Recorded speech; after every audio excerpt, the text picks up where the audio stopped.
Olá, meu nome é Felipe Martins de Oliveira e você está ouvindo a série Espiritualidade para Todos os Dias. A reflexão dessa semana encontra-se no seguinte texto bíblico, João 19, de 17 a 42, e corresponde à semana 37 do Guia Devocional do Evangelho segundo João, cujo título é Morre o Deus do Universo. Vamos à leitura do texto bíblico. Levando a sua própria cruz, ele saiu para o lugar chamado Caveira, que em aramaico é chamado Gólgota. Ali o crucificaram e com ele 2 outros, um de cada lado de Jesus. Pilatos mandou preparar uma placa e pregá-la na cruz com a seguinte inscrição: Jesus Nazareno, o Rei dos Judeus. Muitos dos judeus leram a placa, pois o lugar em que Jesus foi crucificado ficava próximo da cidade e a placa estava escrita em aramaico, latim e grego. Os chefes dos sacerdotes dos judeus protestaram junto a Pilatos: não escrevas o Rei dos Judeus, mas sim que esse homem se dizia Rei dos Judeus. Pilatos respondeu: o que escrevi, escrevi. Tendo crucificado Jesus, os soldados tomaram as roupas dele e as dividiram em 4 partes, uma para cada um deles, restando a túnica. Esta, porém, era sem costura, tecida numa única peça de alto a baixo. Não a rasguemos, disseram uns aos outros.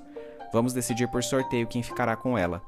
Isso aconteceu para que se cumprisse a escritura, que diz: dividiram as minhas roupas entre si e tiraram sortes pelas minhas vestes. Foi o que os soldados fizeram. Perto da cruz de Jesus estavam sua mãe, a irmã dela, Maria, mulher de Clopas, e Maria Madalena. Quando Jesus viu sua mãe ali, e perto dela o discípulo a quem ele amava, disse à sua mãe: aí está o seu filho, e ao discípulo: aí está sua mãe. Daquela hora em diante, o discípulo a recebeu em sua família. Mais tarde, sabendo que tudo estava concluído, para que a escritura se cumprisse, Jesus disse: tenho sede. Estava ali uma vasilha cheia de vinagre. Então, embeberam uma esponja nela, colocaram a esponja na ponta de um caniço de isopo e a ergueram até os lábios de Jesus. Tendo provado, Jesus disse: está consumado. Com isso curvou a cabeça e entregou o Espírito. Era o dia da preparação, e o dia seguinte seria um sábado especialmente sagrado. Como não queriam que os corpos permanecessem na cruz durante o sábado, os judeus pediram a Pilatos que mandasse quebrar as pernas dos crucificados e retirar os corpos.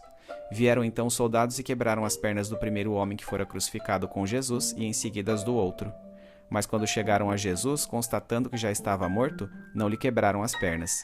Em vez disso, um dos soldados perfurou o lado de Jesus com uma lança, e logo saiu sangue e água. Aquele que o viu, disso deu testemunho, e o seu testemunho é verdadeiro. Ele sabe que está dizendo a verdade, e dela testemunha para que vocês também creiam. Essas coisas aconteceram para que se cumprisse a Escritura: nenhum dos seus ossos será quebrado. E como diz a Escritura no outro lugar, olharão para aquele que traspassaram. Depois disso, José de Arimateia pediu a Pilatos o corpo de Jesus. José era discípulo de Jesus, mas o era secretamente porque tinha medo dos judeus. Com a permissão de Pilatos, veio e levou embora o corpo. Ele estava acompanhado de Nicodemos, aquele que antes tinha visitado Jesus à noite. Nicodemos levou cerca de 34 quilos de uma mistura de mirra e aloés. Tomando o corpo de Jesus, os dois o envolveram em faixas de linho e com as especiarias de acordo com os costumes judaicos de sepultamento. No lugar onde Jesus foi crucificado havia um jardim, e no jardim um sepulcro novo, onde ninguém jamais fora colocado. Por ser o dia da preparação dos judeus, e visto que o sepulcro ficava perto, colocaram Jesus ali.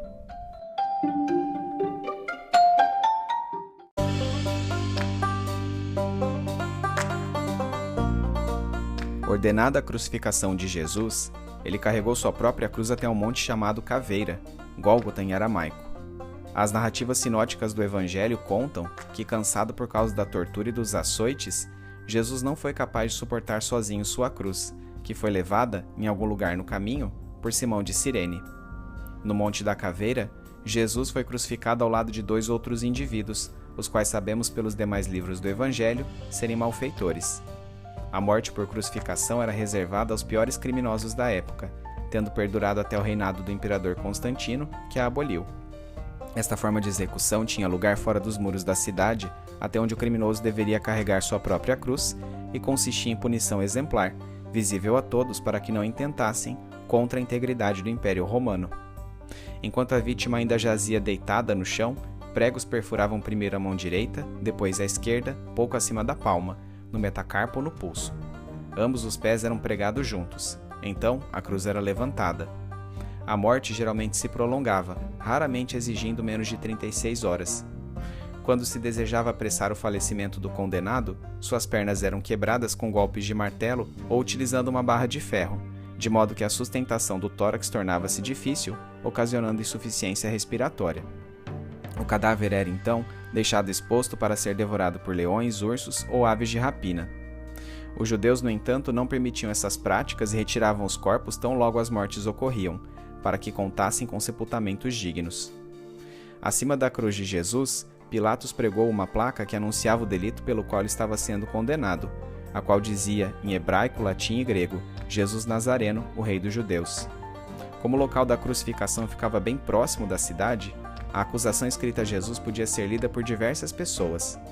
Ao lerem a placa acusatória, os religiosos judeus ficaram ofendidos e expuseram seu descontentamento a Pilatos. Entretanto, Pilatos lhes afirmou que não mudaria a inscrição. A este ponto, os soldados executores tomaram as vestes de Jesus, dividindo-as em 4 partes, mas mantiveram a túnica íntegra, submetendo-a ao lançamento de sortes para ver com qual deles ela ficaria. O evangelista João vê neste detalhe o cumprimento de uma profecia encontrada em Salmos 22:18, que assim diz: dividiram as minhas roupas entre si e lançaram sortes pelas minhas vestes. O texto lido também conta-nos que, junto à cruz em que Jesus estava pregado, encontravam-se João, o discípulo a quem ele amava, e 4 mulheres: Maria, sua mãe, sua tia irmã de Maria, Maria, mulher de Clopas, e Maria Madalena. À beira da morte, Jesus designou ao discípulo João a incumbência de dali em diante cuidar de sua mãe, levando-nos a supor que, àquela época, José, pai terreno de Jesus, já havia falecido. Também é possível que neste momento os irmãos de Jesus ainda não crescem nele, fazendo-se necessário que alguém do círculo de discípulos se encarregasse do sustento de Maria no contexto da comunidade de fé que se instauraria em Jerusalém após sua ressurreição. Fisicamente exaurido, Jesus externou que estava com sede, sendo-lhe oferecido um vinho barato embebido numa esponja. A este ponto, ele declarou: está consumado. Acerca desta declaração, Dodds explana com propriedade. A exclamação "está consumado" não foi o arfar de uma vida desgastada, e sim a declaração deliberada de uma consciência clara de que sua grande obra estava terminada, que todos os propósitos de Deus estavam concretizados e que agora já fora feito tudo quanto era possível para tornar Deus conhecido aos homens. Após proferir esta frase, Jesus morreu. Seguindo os costumes judaicos, a refeição da Páscoa tinha sido tomada na quinta-feira ao entardecer. Jesus fora crucificado na sexta-feira da preparação, isto é, no dia que antecedia o sábado em que a Páscoa judaica era celebrada em comunidade. Como os judeus eram proibidos de executar qualquer trabalho aos sábados, inclusive sepultamentos, os religiosos pediram a Pilatos que apressasse a morte dos condenados, quebrando-lhes as pernas. De fato, isso ocorreu com os indivíduos que haviam sido crucificados à direita e à esquerda de Jesus, mas como ele já estava morto, este procedimento não lhe foi aplicado, cumprindo-se assim profeticamente o que está escrito em Êxodo 12:46, nenhum de seus ossos será quebrado. Para ter certeza da morte de Jesus, um dos soldados perfurou o lado de seu corpo com uma lança, e deste orifício verteu-se sangue e água, provavelmente como resultado da penetração do pericárdio e do próprio coração. O evangelista João foi testemunha ocular destes acontecimentos e colocou especial ênfase sobre eles para atestar a veracidade da morte de Jesus. O cumprimento de outra profecia messiânica ocorreu quando o rico José de Arimateia, seguidor oculto de Jesus, pediu permissão a Pilatos para sepultar seu corpo. Ele e Nicodemos, também discípulo secreto de Jesus, ambos membros do Sinédrio, embalsamaram seu corpo com um composto de mirra e aloés. Os 2 homens então sepultaram Jesus num sepulcro novo, existente num jardim próximo ao local onde Jesus tinha sido morto. A escolha do sepulcro ocorreu principalmente por sua proximidade de onde eles se encontravam, visto que pouco tempo lhes restava, uma vez que o pôr do sol da sexta-feira estava próximo, quando as proibições de trabalho do sábado já começariam a vigorar.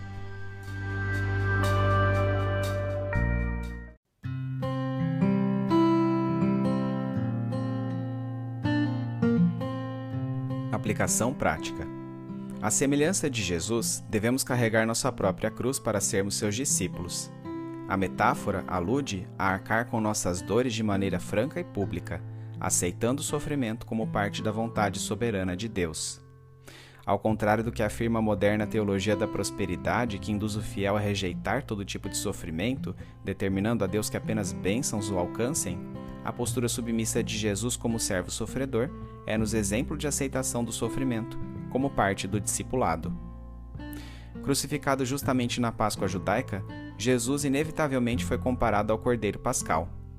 A imolação do animal significava a propiciação substitutiva dos pecados, isto é, o ovino era morto no lugar da pessoa que havia cometido a falta, porém em caráter transitório e ineficaz, apenas acenando para o relacionamento ideal com Deus inaugurado por Jesus.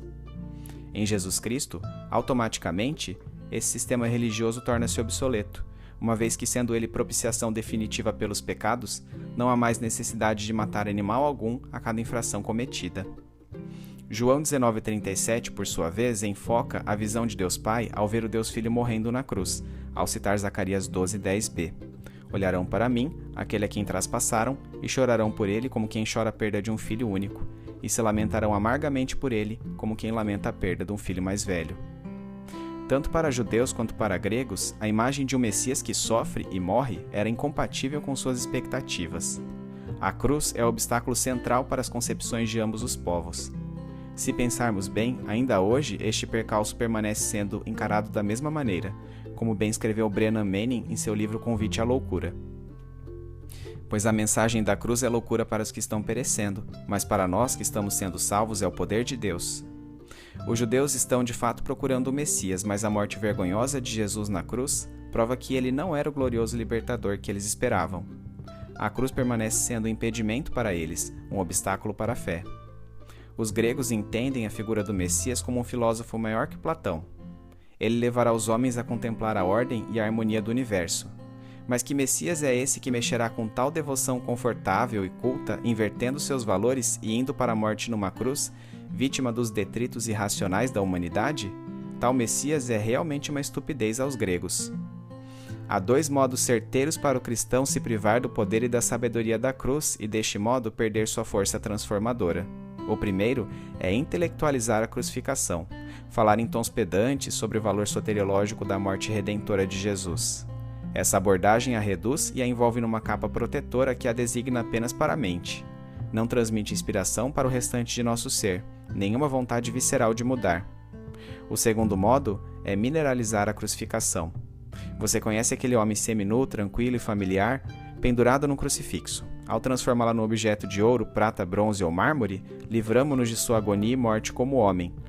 No dia em que o homem mineralizado foi crucificado, não havia nada nele a não ser medo e carne. Temos de tal modo intelectualizado e mineralizado o sofrimento e a morte desse homem santo, que já não enxergamos o lento desfibrar de seu tecido, a expansão da gangrena, sua sede intensa. A vida do cristão não é a imitação de um herói morto. O cristão vive em Cristo, e Cristo vive no cristão por meio do Espírito Santo.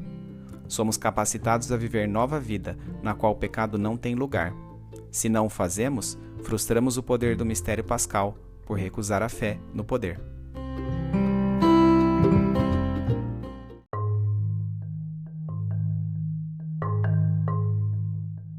Trazendo da mente para o coração. Poemas do amor maior, os melhores sonetos cristãos.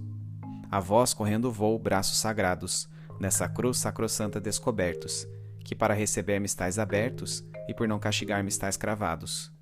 A vós divinos olhos eclipsados, de tanto sangue e lágrimas cobertos, pois para perdoar-me estáis despertos, e por não condenar-me estáis fechados. A vós pregados pés por não deixar-me, a vós sangue vertido para ungir-me, a vós cabeça baixa por chamar-me, a vós lado patente quero unir-me, a vós cravos preciosos quero atar-me, para ficar unido, atado e firme. Gregório de Matos Guerra.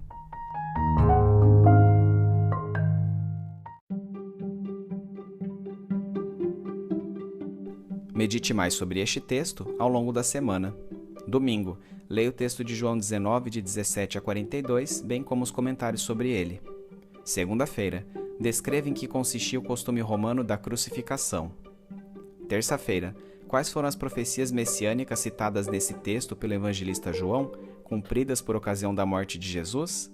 Para responder a esta pergunta, leia também Êxodo 12, 46, Salmos 22, 18 e Isaías 53, 9. Quarta-feira, o que nos ensina a passagem de Levítico 1, de 1 a 5, sobre o papel dos sacrifícios de animais na espiritualidade judaica? E quais eram os costumes que deviam ser seguidos para a Páscoa? Por fim, qual o significado do sacrifício do animal no contexto da Páscoa? Quinta-feira, Qual a relação entre o sacrifício animal e a morte de Jesus? Leia Hebreus 9:22 e 10 de 1 a 7 para embasar sua resposta. Sexta-feira. De que maneira contrastamos a visão bíblica de sofrimento como componente central do discipulado com a chamada teologia da prosperidade, muito em voga em nossos dias? Em que pontos de sua vida este chamado ao sofrimento é especialmente perceptível? Sábado. Quais as implicações práticas do texto de João 19, de 17 a 42, para a sua vida?